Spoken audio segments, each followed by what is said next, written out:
नमस्कार दोस्तों, साहित्य की ओर में आज की कहानी है मालती जोशी जी द्वारा लिखी गई कहानी मनी ऑर्डर। डाकिया अभी सीढ़ियां उतरा भी न था कि दादाजी ने गोलू को आवाज दी, जा तो बेटा सबके लिए आइसक्रीम लेकर आ। गोलू जैसे इस आदेश की प्रतीक्षा ही कर रहा था। पलक झपकते ही चप्पल पहनकर दादाजी के सामने आ खड़ा हो गया। गीतू को उस पर बड़ा गुस्सा आया। आइसक्रीम के लिए तो जैसे इसकी लार टपकती रहती है, भुक्खड़ कहीं का। उसका मन तो हुआ कि गोलू को हाथ पकड़कर रोक ले, पर जानती थी वह रुकेगा नहीं। मम्मी से डांट और पड़वाएगा। वह दोबारा किताबों में सिर डालकर बैठ गई, पर मन तो जल भुनकर कोयला हो रहा था। ऐसे में पढ़ाई क्या होती, खाक।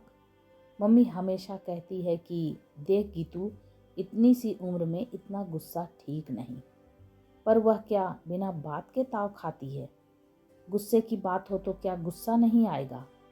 अब इन बड़े पापा को ही ले लो, महीने में एक बार 1000 रुपये भेज देते हैं और सोचते हैं कर्तव्य पूरा हो गया। बाकी 30 दिन पापा उन्हें झेलते हैं। मम्मी बेचारी दिन भर पिसती रहती है, पर मम्मी पापा का किया धरा दादाजी को याद नहीं रहता। बस बड़े बेटे का मनी ऑर्डर आते ही ऐसा जश्न मनाते हैं मानो लाख रुपए की लॉटरी लग गई हो। दीदी आइसक्रीम।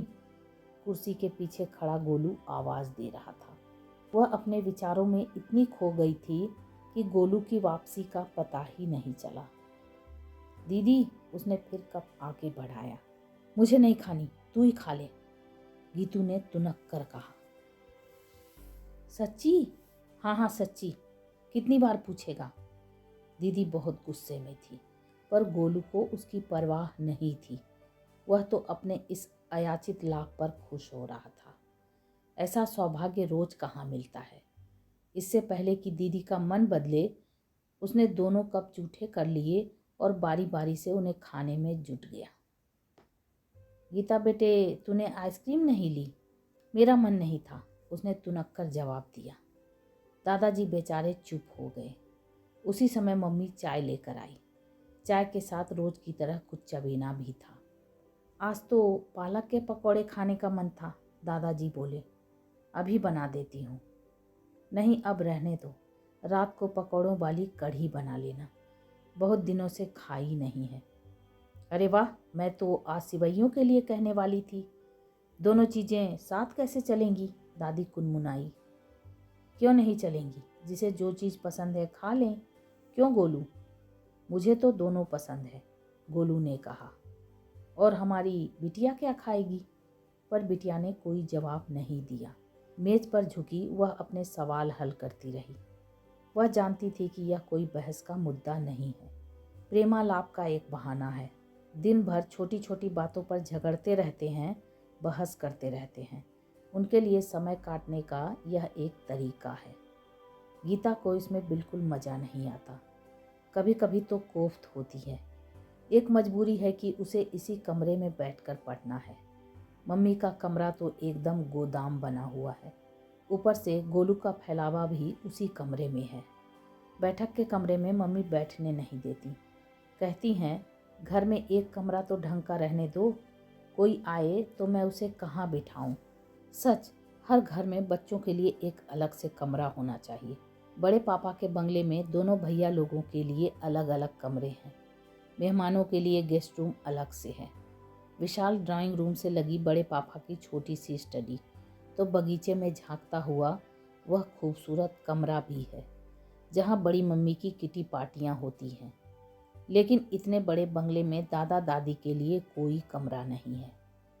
एक जगह बैठे बैठे उब गई तो गीतू रसोई में चली गई। इस घर में यही तो 3-4 कमरे हैं। आदमी भागकर जाना भी चाहे तो कहाँ जाए। रसोई में मम्मी बेसन फेंच रही थी। गीतू को देखते ही बोली, गुड़िया जरा वो बेसन का डिब्बा तो पकड़ाना, पानी शायद ज़्यादा पड़ गया है। गीतू ने मम्मी की बात को सुनकर भी अनसुना कर दिया और वहीं किचन टेबल के पास खड़ी होकर मम्मी को एकटक देखने लगी। उसकी उस चितवन से मम्मी असहज हो गई और बोली, क्या बात है, मुंह क्यों सूजा हुआ है? मम्मी, तुम क्या पकौड़े कभी नहीं बनाती? हमेशा ही बनाती हूँ, क्यों? तो फिर आज रहने दो। ताऊ जी के पैसों से जश्न मनाने की कोई ज़रूरत नहीं है। इसमें तुम्हारे ताऊ जी के पैसे कहाँ से आ गए भाई? ये तो मैं अपने घर का सामान लगा रही हूँ। हाँ, यह भी ठीक है। पैसे तुम्हारे पास अभी कैसे आएंगे? वो तो शाम को बड़ी ठसक के साथ पापा को दिए जाएंगे कि देखो मेरे बेटे ने 1000 रुपये भेजे हैं। मम्मी, ये बड़े पापा लोग कौन से युग में जी रहे हैं?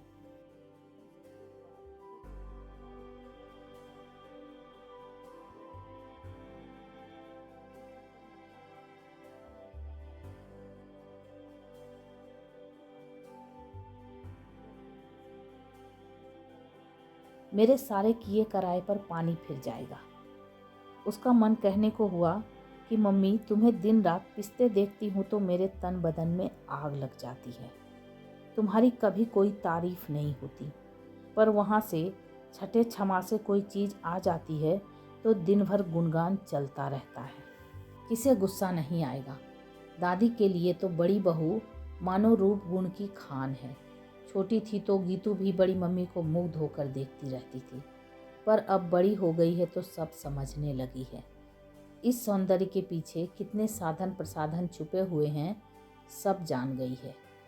बेचारी मम्मी, वो तो दोबारा आईने में झांकने का भी समय नहीं निकाल पाती।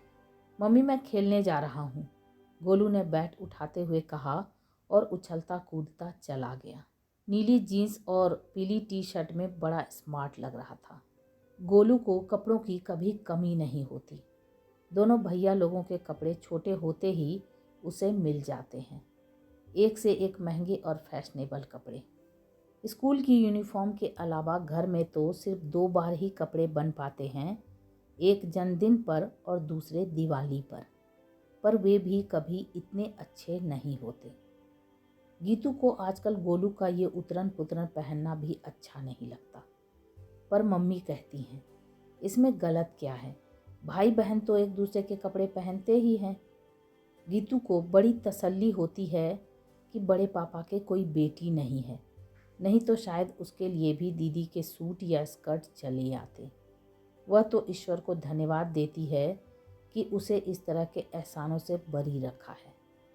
पिछले वर्ष बड़ी मम्मी ने एक कांजीवरम भेजी थी, कहा था कि गीतू के लिए इसका लांचा सिलवा दो। साड़ी बहुत सुंदर थी, महंगी तो खैर थी ही। बड़ी मम्मी ने किसी पूजा में पहन ली थी तो अगरबत्ती कहीं छू गई थी।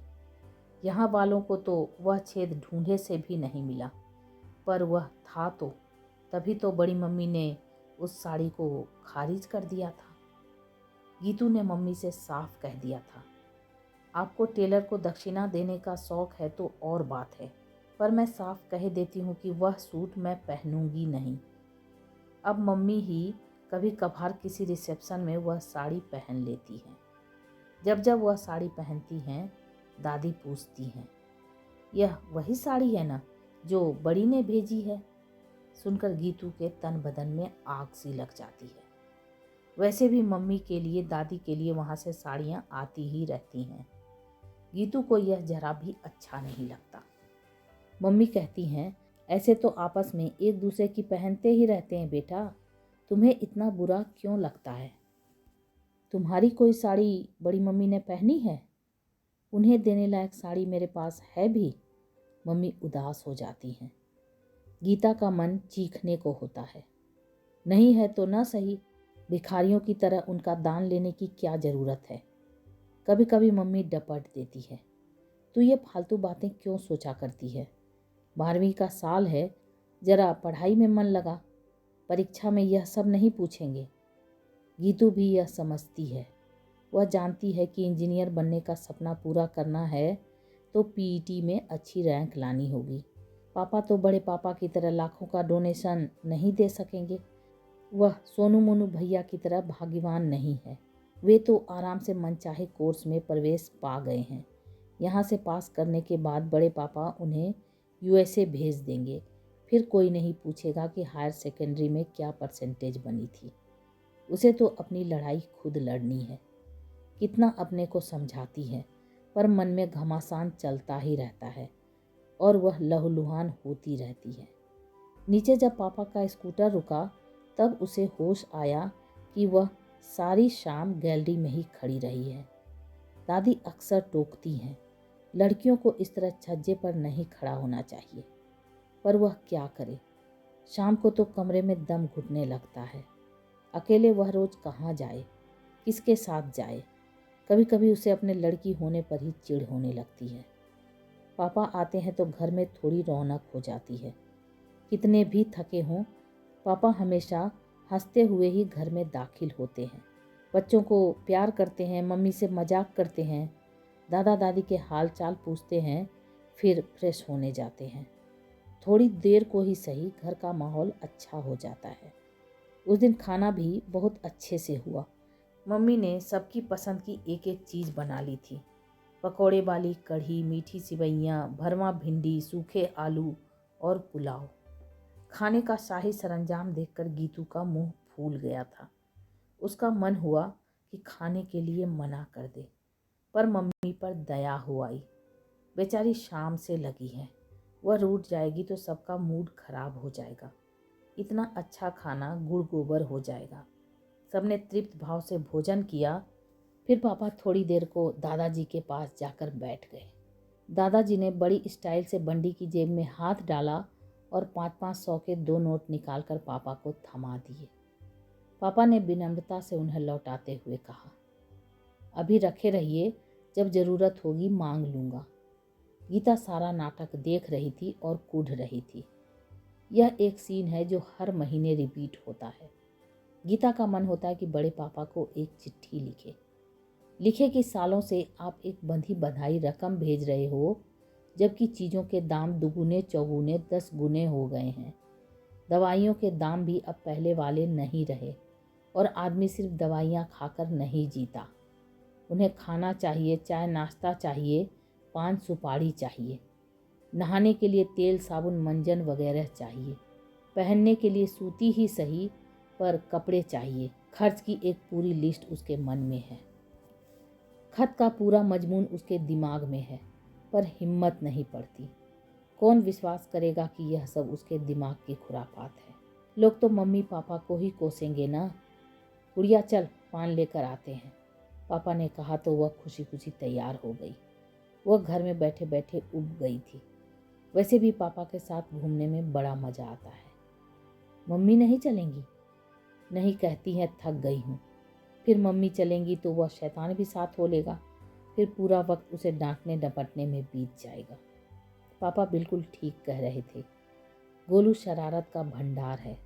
सड़क पर भी अपने करतब दिखाता चलता है। पापा ने पान लगवाए, अपने लिए सादा, मम्मी के लिए मीठा मसाले वाला, दादा दादी के लिए बिना सुपारी वाला, गोलू और गीता के लिए गुलकंद वाला। पान की दुकान से निकलकर पापा ने कहा, चल आज आइसक्रीम खाते हैं। कौन सा फ्लेवर लेगी? पापा घर जाने तक तो पिघल ही जाएगी ना, पास की दुकान से ले लेंगे। घर नहीं ले जाएंगे, यहीं बैठकर खाएंगे। घर पर तो सब खा ही चुके हैं, हम ही दोनों रह गए थे। कौन सा फ्लेवर लेगी? उसने बटर स्कॉच लिया। पापा ने कसाटा। दोनों कोने की एक टेबल पर जाकर बैठ गए। तुमने दोपहर में आइसक्रीम क्यों नहीं खाई? गोलू ने चुगली की होगी। नहीं, मम्मी ने बताया था। गीतू चुप ही रही।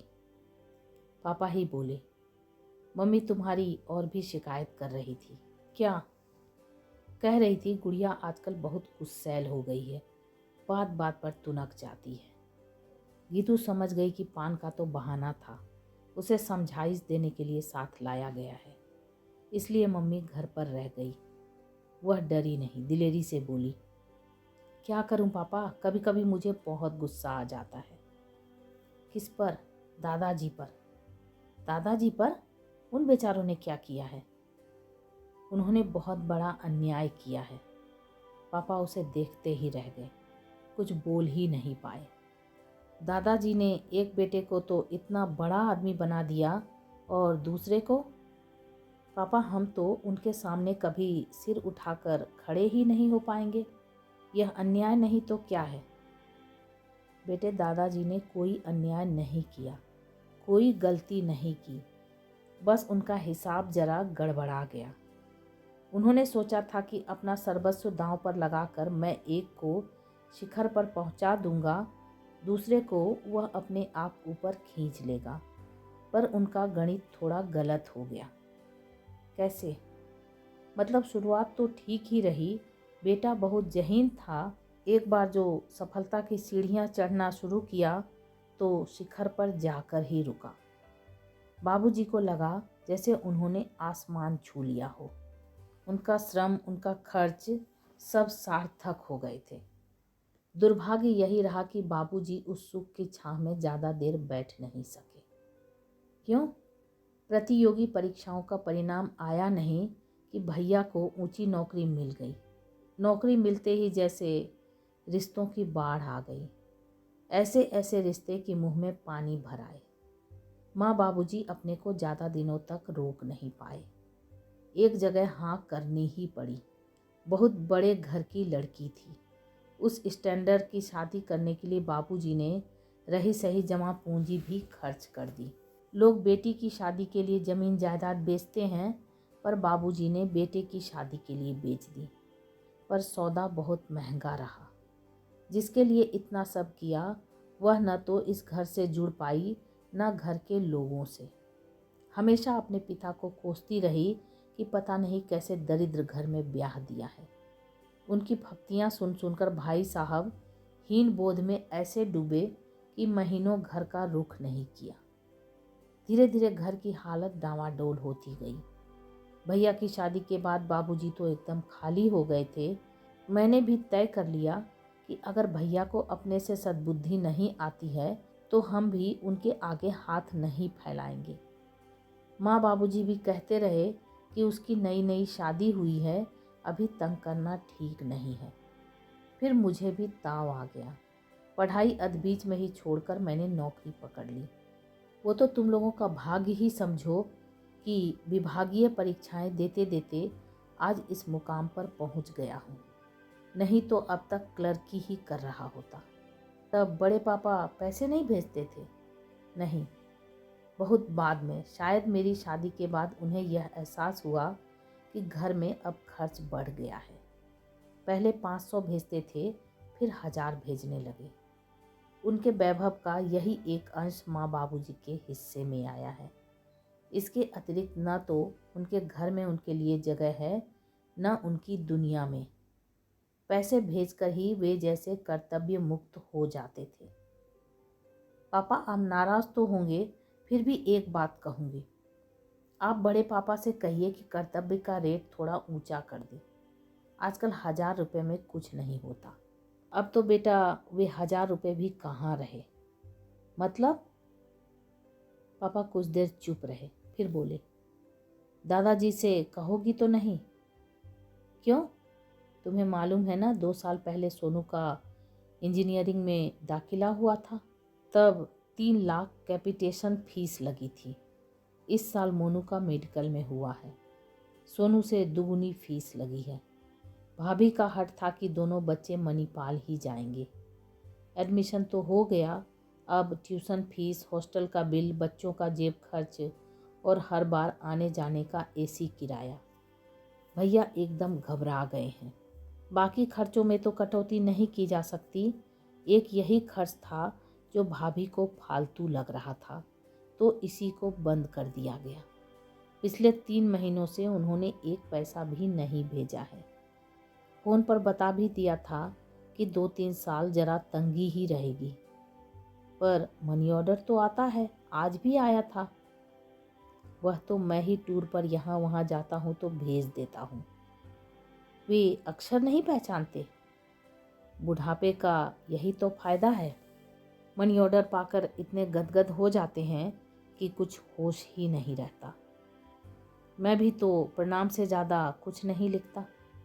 पापा आप कह रहे हैं कि दादाजी को बताना नहीं। मैं तो सोचती हूँ कि उन्हें ज़रूर पता होना चाहिए कि... नहीं बेटा, उन्हें पता चलेगा तो वे एकदम टूट जाएंगे। ये पैसे उनके लिए संजीवनी है, उनका मानसिक संबल है। यह मनी ऑर्डर उन्हें विश्वास दिलाता है कि उनका बड़ा बेटा उन्हें भूला नहीं है, उसे भी अपनी जिम्मेदारी का एहसास है। उन्हें तसल्ली होती है कि वे अकेले छोटे पर बोझ नहीं हैं। जिस दिन उन्हें असलियत का पता चलेगा, वे अपने को मेरा आश्रित समझने लगेंगे। उनका यह दयनीय रूप मुझसे सहा नहीं जाएगा।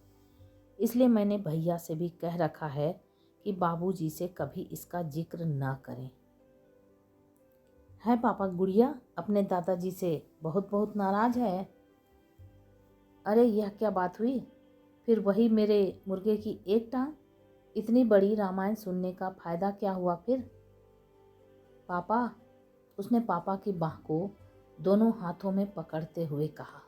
पापा, मैं दादाजी से इसलिए नाराज हूँ कि उन्होंने अपने एक ही बेटे को इतना बड़ा दिल क्यों दिया।